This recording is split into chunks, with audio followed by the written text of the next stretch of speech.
among other things, like I had showed you some of our interior mods, some of our creature comforts, I'm going to take a minute and I'm going to show you what we've done outside. We've done lithium batteries, we've done Koni shocks, we've done a safety plus.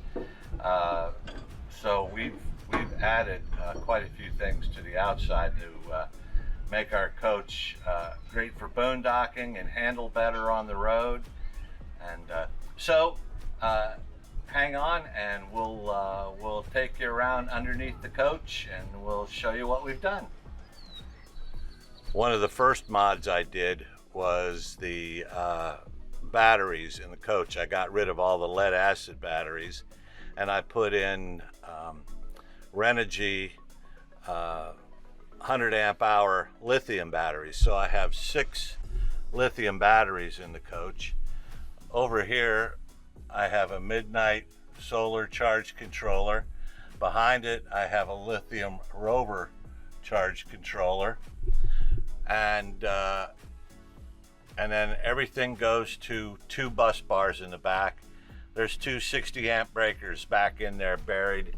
But one of the most important things I've done, honestly, and worth every penny, is putting lithium batteries in. Now you notice the long cables. The reason why the cables are so long is they all have to be the same length, and some would be way shorter than others, so I made them a longer cable. I designed this and built it and put it together, and it's been nothing but great all along the way. So if you're thinking about a great mod that you can do for your coach or your fifth wheel, think about putting in solar. There's several brands of lithium batteries that you can put in that are really good now, and the prices have come way down. They were $1,000 when I put these in, so that was $6 grand worth of batteries. Now they're down $700-800 for a good set of batteries, so consider it. It's worth the money. When we were first getting ready to go out, I installed solar on top of the coach. I put tilt panels in, which I made. We started with 400 watts of solar and then moved it up to 600 watts of solar with an additional cable to put another 300 watts of solar on the coach. One of the mods that we did this year is we put Koni shocks on our coach. And these are the front shocks, and they are significantly better than the shocks that we had on it. So Koni shocks are nice. It was about $800 for a set of shocks, but it's worth every penny. The coach rides so much better with the new shocks on it. So another thing that we've added is a device called a Safety Plus. That's this large blue shock absorber that runs all the way underneath the coach. It is a steering dampener, and it really does a great job ensuring that your coach runs straight down the road without a lot of issues.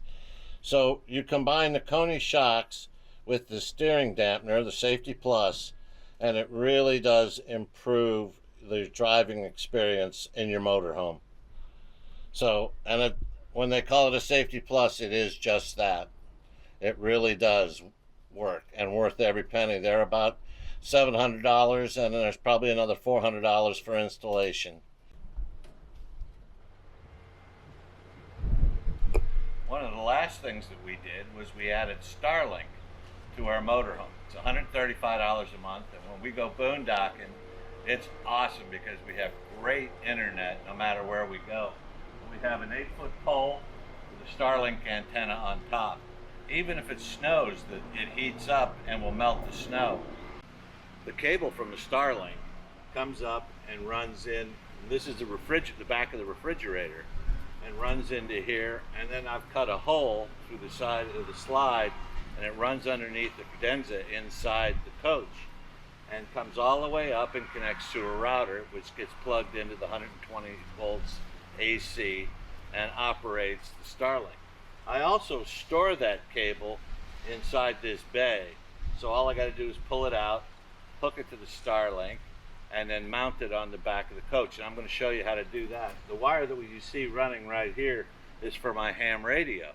because I'm a ham radio operator. Yeah, I've run the cables for the ham radio and the Starlink the same way, and I just store everything in here. I drop this in, lock it down, and we can go down the road.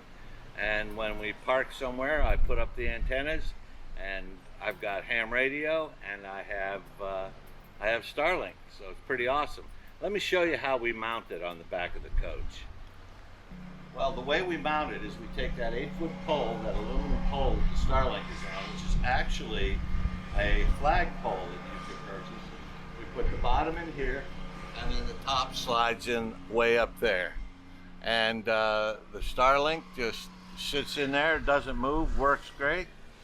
And so that's how we mount it. And don't forget to tighten the screw. Then you take it down while we're going down the road. Right, we take it down going down the road. We do not travel with any of the antennas up. Not a ham antenna, not the Starlink.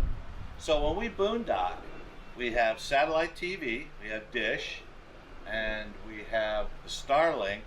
So that means that we have internet no matter where we go, and good internet. And we also have great satellite TV, and we can see all our favorite stuff when we're not out on one of our adventures. So it works great. And also, because we have all these lithium batteries, we have enough power to run all of this for about 36 hours. And when we were in Montana, we could get a phone service. So that's another thing, and Glenda wanted to mention, is we also can use an internet phone. So if you go somewhere and you don't have phone service, you can get an app for your phone and have internet phone and connect it to the Starlink, and that way you have communications. In our case, we have ham, we have phone, we have internet. We've got everything, and it's just like being home. In fact, this is our home. Phew, that was a lot of work. Putting all that stuff together, whether it was the solar panels on the roof, or the battery bay, or the Safety Plus, the Coney shocks. Now, I did have the Safety Plus and the Coney shocks installed by somebody that could handle that, because you have to jack the coach up to do these things. And of course, I'm not going to do that. But all the solar I did myself. Designed it and then put it together. Anyway, we hope you enjoyed the little odds and ends about our mods and what we've done to make our coach more livable and make boondocking a lot more fun. And so it was worth every penny. And like I said, it was probably $6,000 to $7,000 to do the battery bay. The solar panels are about $150 a piece plus wiring. So you've got a bunch of money there too. The Coney shocks were $800 for 4 of them, and then it was another 2.5 hours to install them, so that was about $500 there. And then the Safety Plus was $645. They're a little more expensive now, and then the hourly cost to do that. So it's a substantial investment that really pays off driving and boondocking, and worth every penny. So with that, we'll say thanks for watching, and we'll be on the road soon because we've got a lot of the work done on the coach. The last thing we have to do outside is going to be a good wash and wax, because that is way beyond important, and the coach is filthy dirty because it's been sitting for a couple of months.